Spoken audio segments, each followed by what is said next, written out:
Hi, and welcome to the show. Well, today you might notice I have on my political button. The news is I'm running for the state legislature. Today is my guest I have with me, Miriam Vargas Corona, Executive Director of Unidos. Thank you so much for being here today. Thank you for inviting me. Well, we have a lot to talk about. There's a lot up. There's things to be on the ballot that we're going to discuss. But I think let's back up a little bit and talk a little bit about the organization of Unidos. Unidos, Bridging Communities. So that's a beautiful name. Tell us about how it got started. Sure.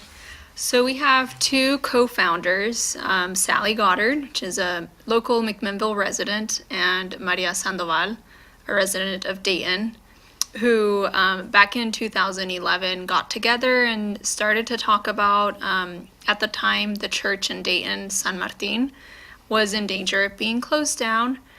So they were just chatting about, the Latino community and what are some of the concerns around this special place. What ended up happening is that they decided to put on an immigration conference to really raise awareness about, who are the immigrant families, Latino immigrant families living in Yamhill County, what are the issues that are being experienced, challenges, etc. So they put on, with the help of other community members, a conference, and this was held at San Martin Church in Dayton. So there were workshops and guest speakers that came to talk about various topics related to immigration. And we had a really good attendance. And so after this was over with, there was a group of about 30 people who said, you know what, let's keep this conversation going. It's really important because for a long time, we acknowledged that the Latino and the non-Latino communities of Yamhill County were living in very separate lives, we're very segregated, we're involved in different circles. So Unidos Bridging Community was born to, really address this issue that we're not as involved together. We don't have a relationship. So the mission was to build bridges of support and understanding between the Latino and non-Latino communities of Yamhill County. So for a number of years, we did community education talks about immigration issues. We brought immigrants to share their personal stories to different groups in the community. And in 2014, we officially became a nonprofit organization. And so now we've grown from an all-volunteer organization to a point where I am now the executive director, paid staff. We have 1.5 support staff too, an admin assistant and a coordinator. But before that, everybody was helping to do our work through volunteer time, which was just really incredible. Well, that's a significant step, being able to hire folks to answer the phone, be the people that it's their job to pull this together, keep it going, find volunteers, coordinate events, and staff all the inquiries, and also to do things like you're doing right now, to do outreach to the community. So bridging communities. So as you said, segregated, that's a strong word, isn't it? That people are kind of living beside each other, but not with each other. So what kinds of events have you felt have been successful that have addressed that issue? What has Unidos done that has worked? Well, we approach this in different ways. Our work is mostly carried out through advocacy, education, immigration support. We also do leadership development. So in different ways, we try to address this issue. We are very well known in the community for our citizenship classes. In fact, we're starting some at the end of September.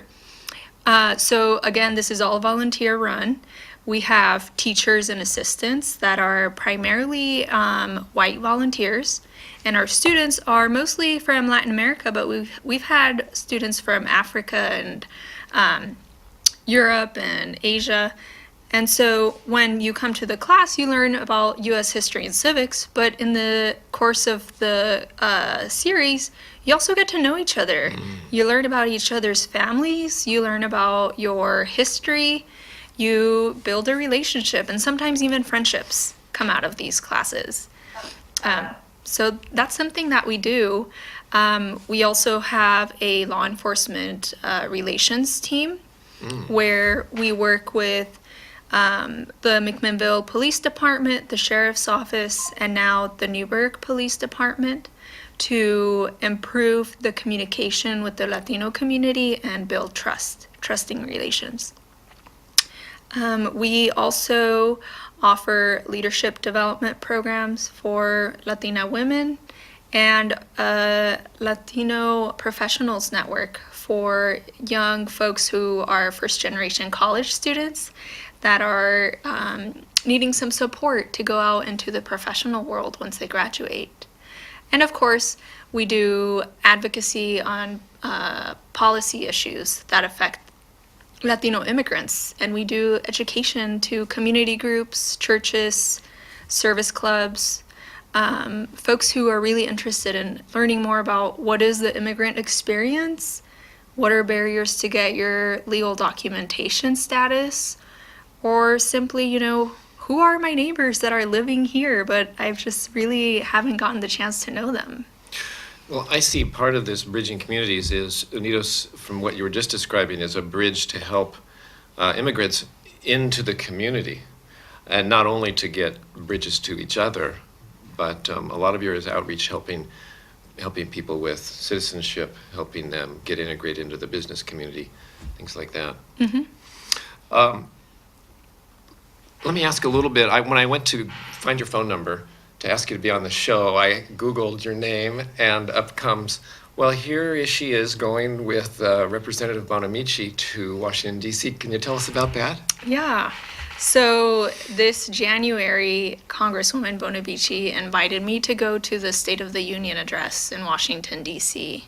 So I accepted, and I was really honored to be invited to come because all of the congressional delegation of Oregon, except Representative Greg Walden, everybody invited a DACA recipient to be their guest at the State of the Union to really make a statement that in January at the time was when DACA was in limbo, in danger of being resigned.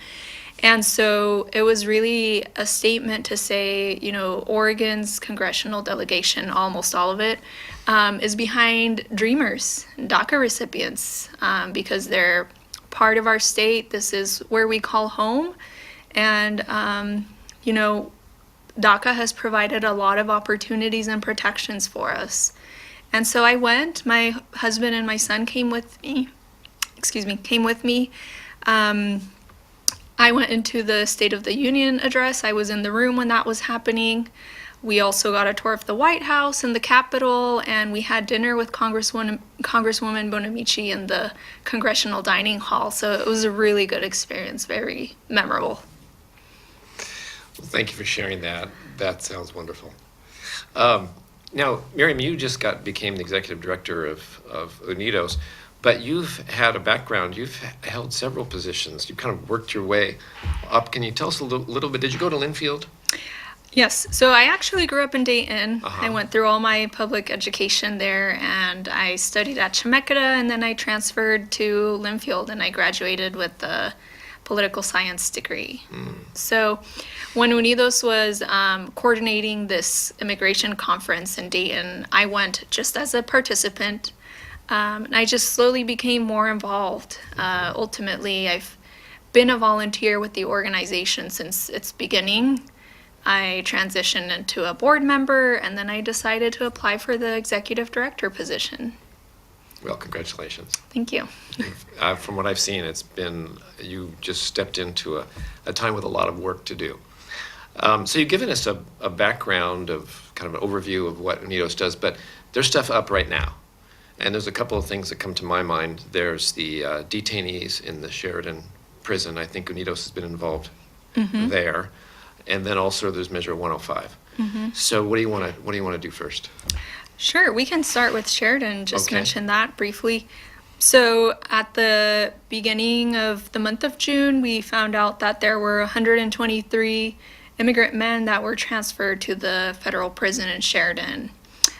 These were folks that were being affected by the federal government's zero tolerance policy. And so they were transferred over because the federal prison has a contract with ICE, Immigration Customs Enforcement. And so they have been, most of them have been represented by a nonprofit organization that provides legal representation pro bono. And so we were contacted to, support these men with our community advocacy work. We've held a vigil there, a rally with other statewide community partners. There have been monthly vigils that have happened there. I'm very happy to say that of the folks that were represented by this nonprofit organization, they're named Innovation Law Lab. It's about 79 men. They have all passed their credible fear screenings. What that means is that whatever country they are coming from, they have a legitimate reason to fear for their life, and that's why they left their country. So either they're fleeing religious persecution, political persecution, or the conditions back home are just so dangerous that they came to the U.S. seeking asylum. So they're seeking asylum, not just wanting to immigrate here and knocked on the door and said, "Can I come in?" They came and said, "I'm seeking asylum," and that immediately triggers a process, right? It should have, Okay. but it didn't. Instead, they were in prison. It's very complicated. It's a process that is not easy to understand. But the main issue with them being locked up in a federal prison is that, one, they were not being represented legally by someone until maybe a month after they had been there. So legal representation and due process rights were not being honored. Their living conditions in the prison were also not right. They were being treated like criminals when they were here seeking refuge and looking for a better life for themselves. So immigrants who are seeking asylum are not criminals and should not be placed detained in a federal prison. So the first vigil, I went there, and there were, I think they counted like 1,200 people, and you spoke, and it was amazing.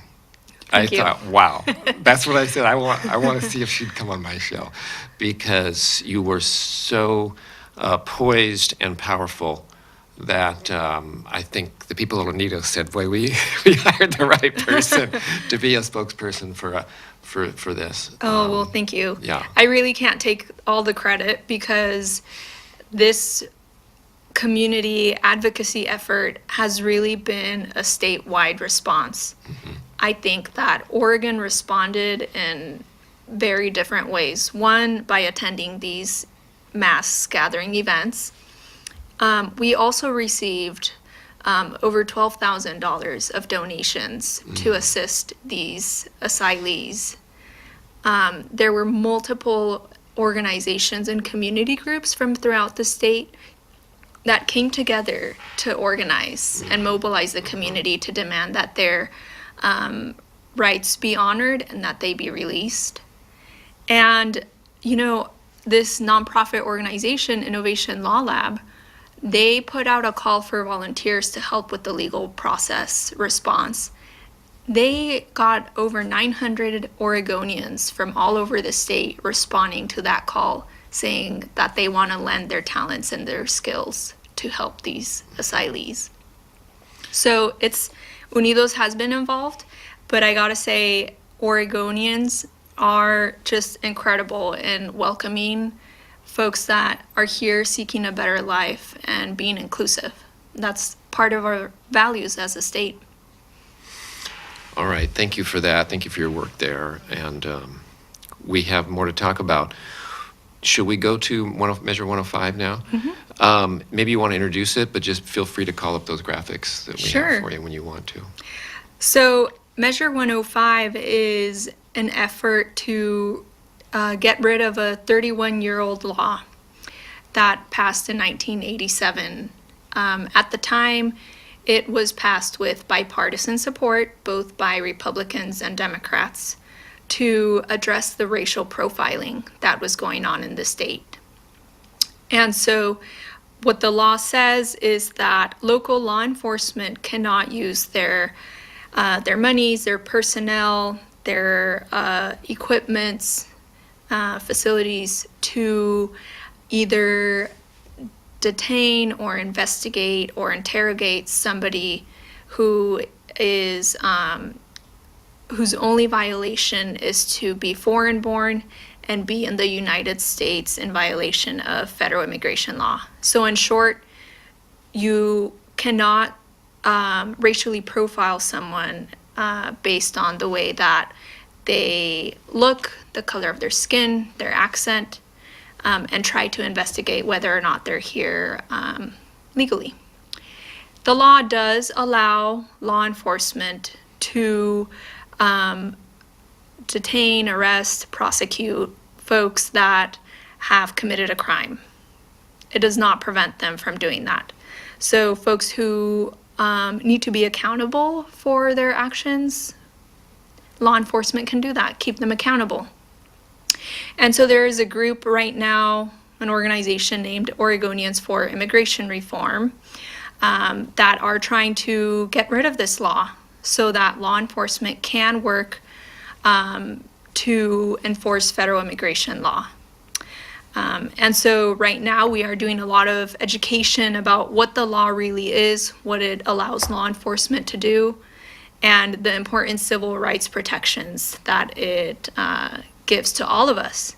Even if you're documented, this law protects you. Even if you're undocumented, this law provides civil rights protections for everybody. And so we are advocating for our community to understand that this really endangers our local immigrant community here in Yamhill County. Unidos has been doing work with our local police department here in McMinnville and Newburgh and the sheriff's office to build more trust and improved community relations. This is a over the years project Over that the Unidos years, has been involved in. about 4 years, we've been working together. We have some pictures actually of town hall meetings that we've had with the community, where we go and say, here are the different ways you can contact law enforcement if you're a victim of a crime or you witnessed a crime. When everybody participates in keeping our neighborhood safe, we are all safer. So, trust is really at the root of keeping our community safe with the assistance of law enforcement. So we want everybody to be comfortable reaching out to them and not be fearful of the interaction. Okay. Well, let's bring up those slides. So this is a picture with McMinnville Police Chief Matt Scales and Captain Tim Simons and some of the law enforcement relations team members. And this was at a church here in town where they have a large Latino congregation. And I have to tell you, I remember when we were there, I asked at the end of the town hall meeting, how many of you would have contacted law enforcement if you were a victim of a crime or you witnessed a crime? Maybe 3 or 4 people rose their hand. And I told them, what about after you came to this meeting? You know Chief Scales now, you know how to contact them. How many of you would reach out? Nearly everybody raised their hand. I mean, it's just these positive, non-confrontational interactions that really make a difference. Bridge communities. Right. All right. This picture is not related to Measure 105, but these are local community members that came to the vigil outside of the Sheridan prison to advocate for the asylees that are detained there. This is one of our board members and his children at an event that just happened on Saturday, Sabor Latino, to celebrate the Latino culture in our community. And those are some Aztec dancers just sharing some heritage. These are one of our graduating classes from the citizenship program. And these are women part of the leadership development program that we have. They're visiting the police office. These are Latino professionals, part of our network in one of the in-person meetings. And these are some activities that we have coming up if community members want to get involved in advocating for a no vote on Measure 105. So if people can't read that on their television, we've got Saturday, September 22nd from 10 to 2 at the First Baptist Church, Business Canvassing Day.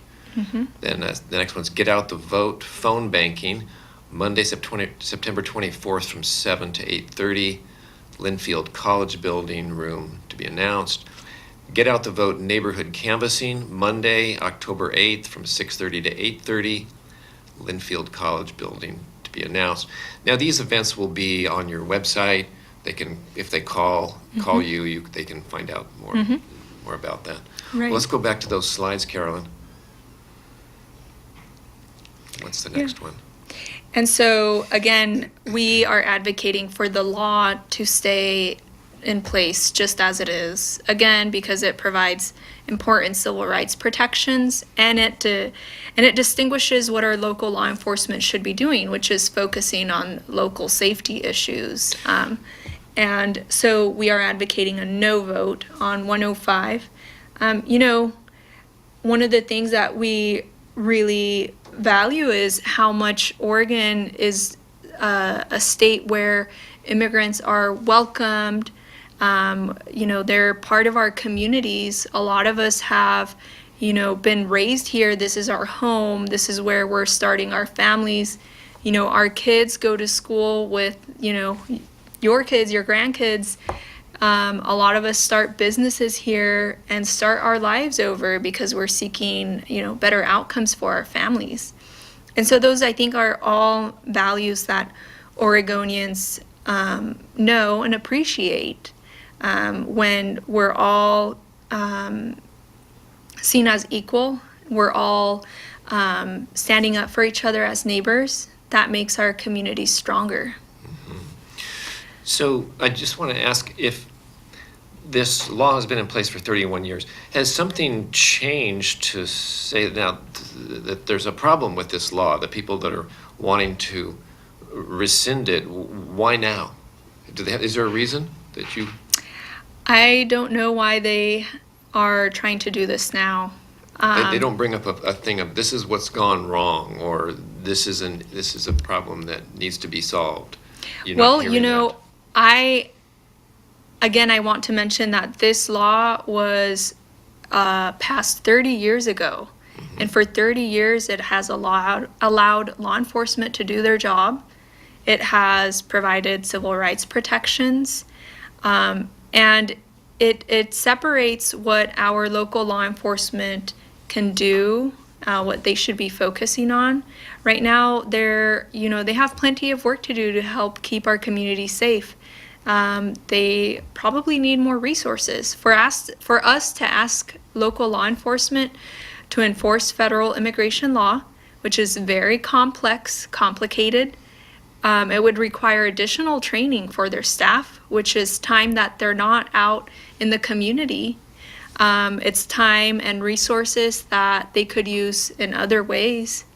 Talking with Chief Scales, that they have to perform scheduling miracles to do what they do now, and they ask a lot of their officers, and they're constantly knocking on the door of the city saying we need more. And they did get one more officer, recently, and that was great, but there's still many short. Right. So I'm kind of echoing what you're saying about just right here in McMinnville that is the case. So for us to ask for taxpayer money to be used not only on local law enforcement, but our taxpayer money is also going to the federal government to enforce federal immigration law. So for us to be paying taxes twice to be doing a federal immigration law enforcement doesn't make sense. It's not the best use of taxpayer money. Did we finish the slides? There was that last one at the... So this one right here, this was a meeting at one of the Newburgh schools. You can't see it very well, but the previous superintendent is there. And these are parents sharing concerns about different things that are going on in the community. Education, some, but others related to the family safety. One of the things about Measure 105 is that it's going to, if the law is taken away, it's going to affect everybody. Anybody who is perceived to be undocumented, just because of the way they look, the way they sound, color of their skin. And so for a lot of our families, there's a constant fear that our, parents are going to be separated from their children. Families are going to be torn apart. And that's a real fear. And, places like the schools where they're seen as safe areas, this is where families go to sometimes to share their concerns. So that's a community meeting with the superintendent there.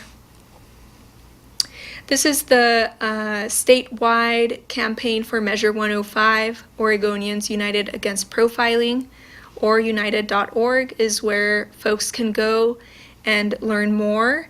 There is a growing list of law enforcement leaders, business owners, elected officials, just really all around community leaders that are opposing Measure 105 because it's just not aligned with Oregonian values, and it does not make sense to take away the law.